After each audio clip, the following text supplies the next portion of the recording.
Hello there, everybody. It's me, Chase. Doing here sort of a thinking thoughts with Chase via my phone in my truck. And there's a couple reasons why I wanted to do this in this current setting. One of the reasons is my truck is kind of like a nice place for me to just sit and think. I kind of like it. Um, and that's one of the other reasons is because it's it's just a great again just be sort of encapsulated in this in a way to collect thoughts and just without any interruptions or anything like that. So, well, Lord willing, things could happen here. You never know. But I wanted to talk here with this one regarding an issue or subject of depression. Now, what I'm going to begin with is I'm going to begin with the story of a cat. Um, And how does a cat, you may wonder, maybe not, how does a cat relate to Chase's, how does a cat help Chase make application on the issue of depression? Well, let me explain the story first. So, this cat, don't know where she came from, and it's the cat, if anybody who follows me on Facebook, sees that it's that cat that I was trying to find a home for. We apparently have found a home for her. It's not 100% yet. We're giving it a try, seeing how she adapts to the house life, which I think she's gonna do fine. But anyways, so this cat shows up. I work at my dad's auto detailing shop, and it's in an you know, automotive complex where other shops of different various types are there, and stuff like that. But all cars related stuff. And so this cat, don't know where she came from, just shows up and then just has these kittens. And so she had two sets of kittens. The first set of kittens, I don't know what happened to them. Um, this then she had more kittens because there's apparently male cats roaming around there as well, and they're still there. They're still running around there, but she had more kittens, and this time for the second time around, we managed to catch her and put her in one of our offices, and just sort of converted the office into like a little kitten um, compound thingy or whatever, just to take care of the kittens so they're not on the streets. And of course, the plan is to get them proper homes, and then to get the mommy. We started calling her Mommy Kitten. Get her a home, and get her fixed, and then get her a home. And we did that. We got her fixed. But for about a month, she had been in that office. Um, it's not a very big one, but she had been in there with the little kittens as they were with, and we got to watch them grow and all that stuff. And we got them home, so they're all gone, um, and the office is back to normal, and on all that good jazz. Now when we found the kittens' homes, um, for the first part, because the mama cat is she was a stray. She didn't have a home. Um, and if we didn't get her fixed, of course, this is one of the reasons why you get cats fixed. Is because if you don't, they're just gonna be breeding cats like crazy. I mean, almost immediately after she had the first set of cats, she got pregnant again with another set of cats, the ones that we managed to catch. And there were five of them in total. And if you don't fix them, man, you're gonna have cats running all over the place, and that's gonna be crazy. You don't need that, trust me, it's bad. Um, so got that taken care of, and then we got the little kittens' homes, and um, all that was left was the mama cat, and she was left alone in that little office space. I had originally made a video while I was in the office space with her. I that got messed up, and it's kind of I'm a little upset that I can't post that one because I liked that one a lot. I think this makes better application if I'm there with a cat, So, but it didn't work out that way. So, but I'm doing this here right now. So, um, so she's in that room by herself now with no cats left. One by one, they just started to they're find a home, find a home, find a home, and then the next last two were left, and then they were gone. And for a while, it was just she and those two remaining ones, and then they're gone. And now it was just her.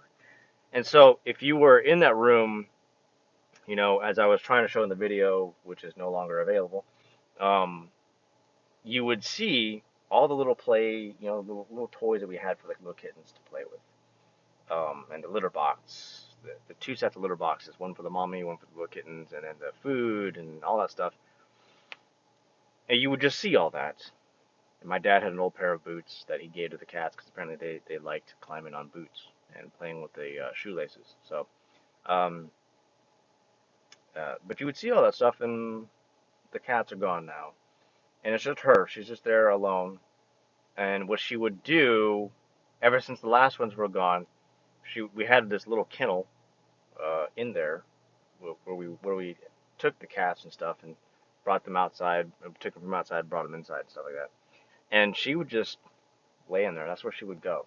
She didn't do that before. With the little kittens running around, she would just kind of hang out with them out in the little area, and she would just she'd just watch them, make sure everything's okay and stuff like that.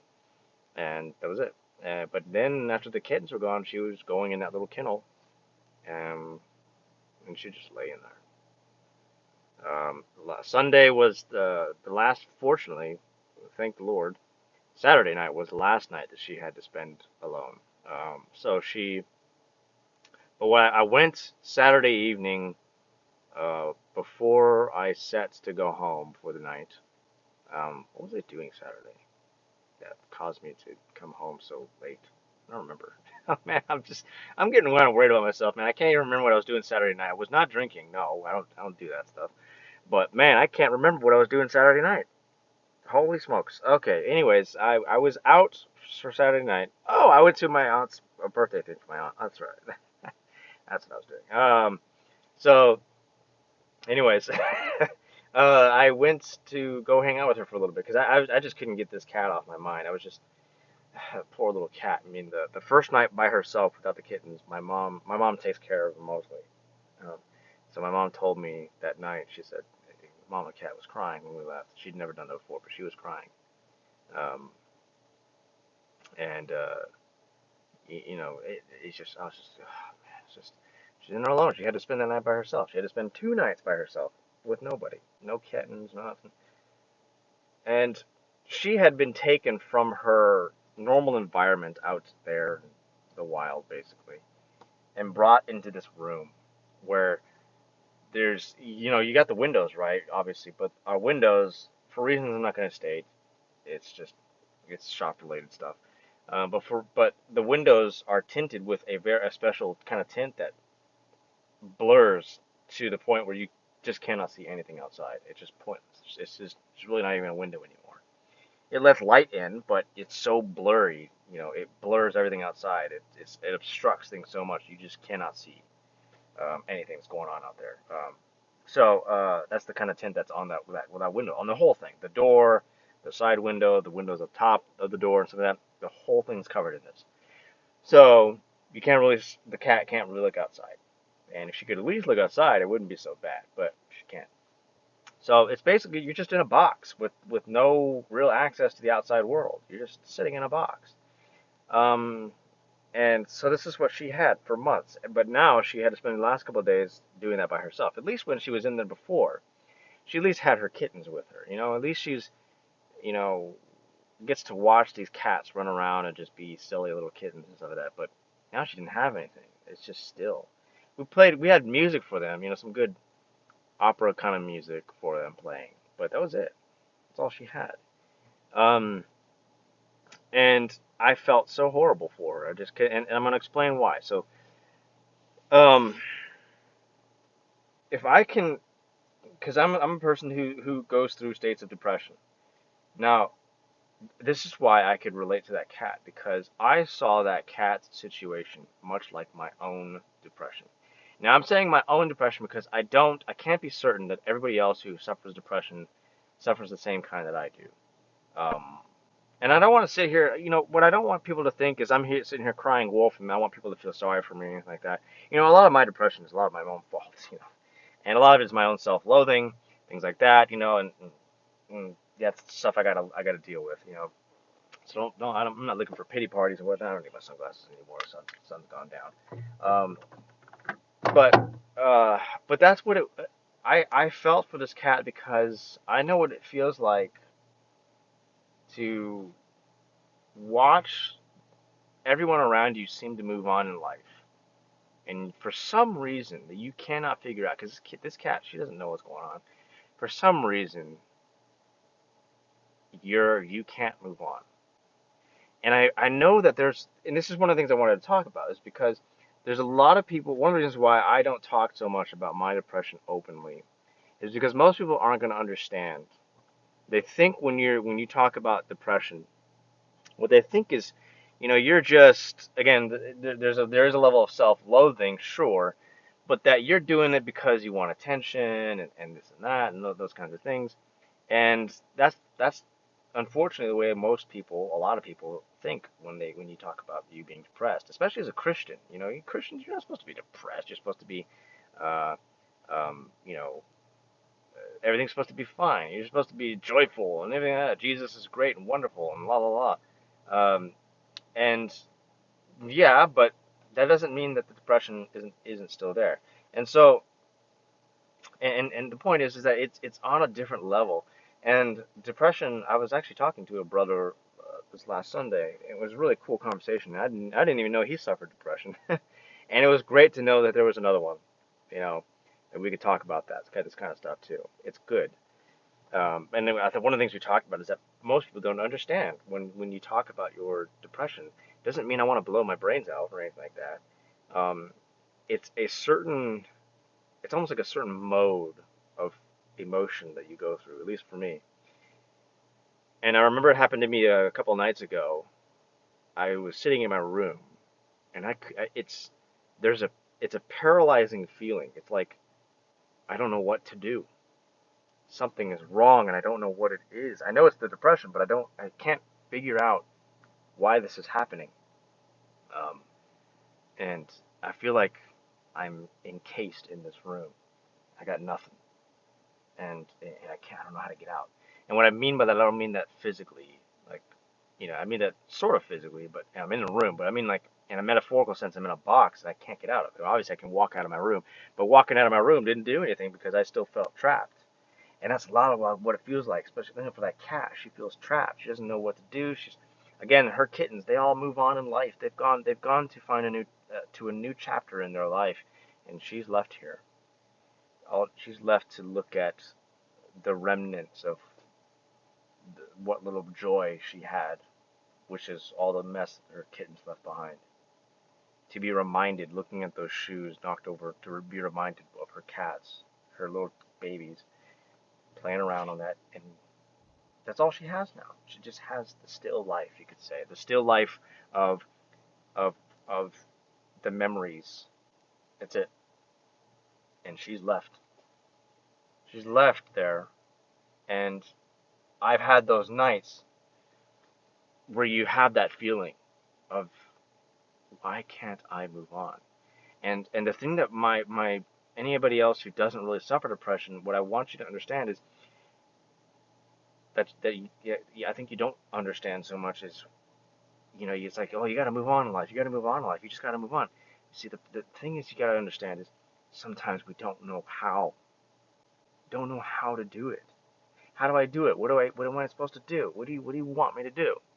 You know, I can go apply for a new job, and that's gonna have a sense of refreshment for a while, but it doesn't make it go away. Doesn't it eventually comes back. The feeling of walking in circles eventually just kind of comes back.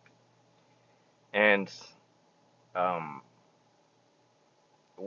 and so one of the ways I likened it to is like this. So it's if you stop and pay attention to your life and just kind of think about it. It's almost like life goes in chapters.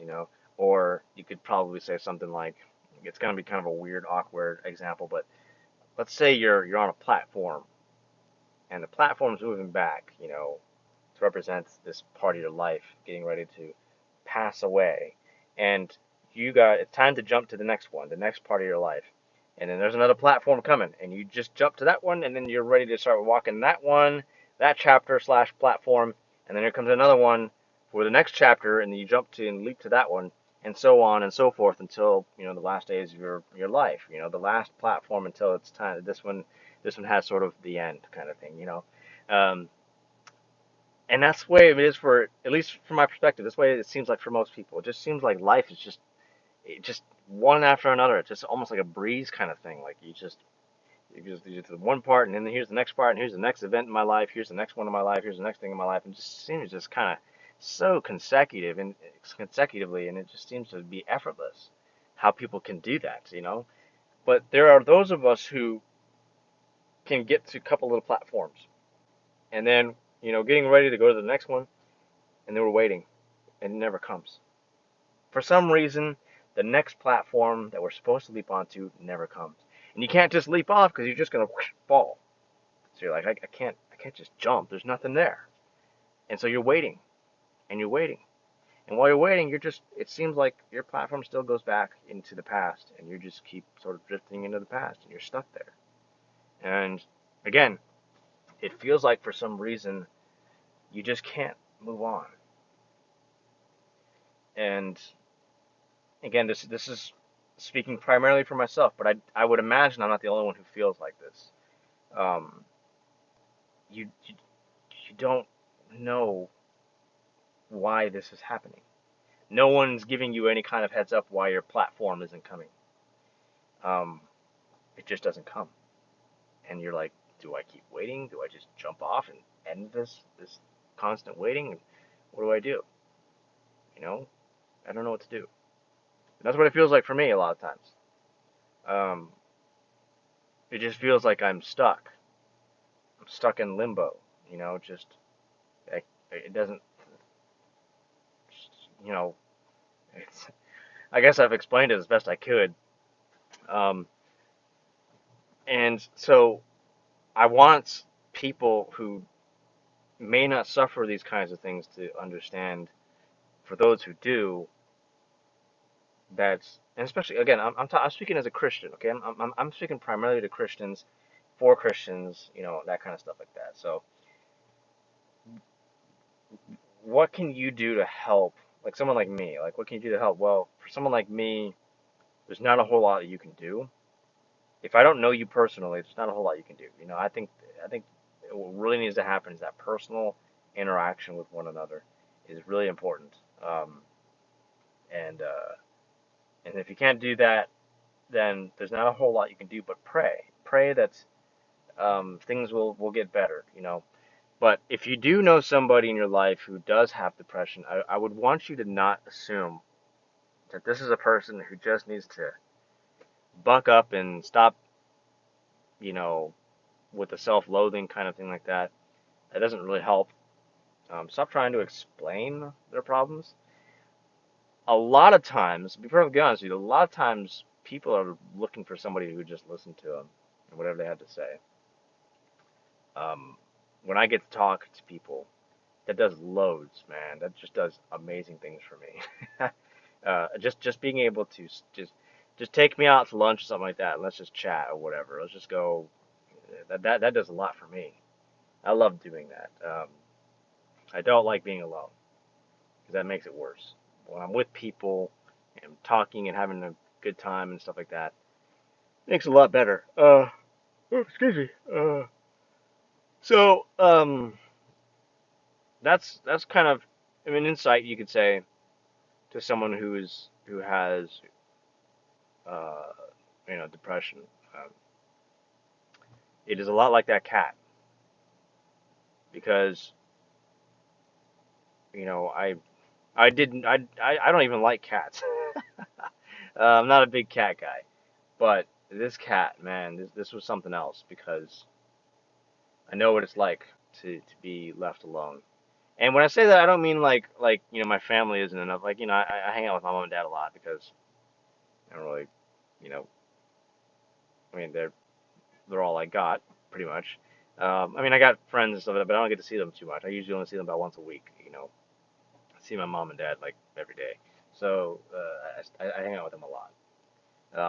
But I'm not married. I don't have kids or anything like that. There's another thing I wanted to talk about too. I wanted to talk about. I'll have to save it for another video. About uh, Again, maybe link it with this one, kind of like with depression and stuff like that. I'll mention that later. But oh goodness. Um, I I I I just wanted to sort of express in that manner, what it kind of is like, like that cat, just being alone like that. And like I said, I do have family and stuff, and so I'm never really alone. But well, I'll just finish basically with this. One of the problems is because in our society right now, there is so much pressure, especially in Christianity, and maybe people don't intend to do this, but they end up doing this. There's so much pressure to be something, you know, even in the Christian world, even in Orthodox Christianity, that by now, by the time you're 30, you should be married and have your own kids and have some kind of direction you're going in life, kind of thing like that. There's such pressure to have that by the time you're 30 years old, and I'm there, and I don't have any of that. And so there's a sense, there's a sense in which I feel like I've been left behind, and it's that most people won't understand my struggle, and so it's like, well, who can I talk to about it? I have people I can talk to about it, by the way. And so thank you for that. I'm very, very thankful for that. Um, so if you know somebody who's got the depression issues, talk to them. Take them out to lunch. Take them out to dinner. Something like that. Just hear them out. Let them talk. Sometimes it's just that's what they need. They just need somebody who's going to talk to them, and who's not going to sit there and try to, hyperanalyze their issues, but try to just listen to them. It doesn't mean that you can't never help them with some advice on things to do. It's always good for depressed people. It's really good for us to be active constantly.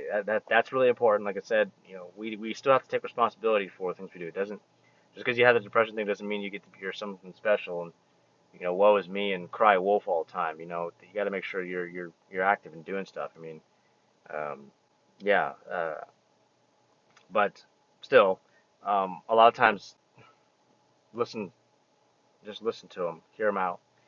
Um, that's always a big help. So, just wanted to make that video about that. And it's getting dark, obviously, and I need to do some grocery shopping here. Um, I hope This is helpful to us. Try to make some more later on. Some more videos on different topics and different issues. So, Solo Deo Glory, guys. God bless. I'll talk to you later. Bye.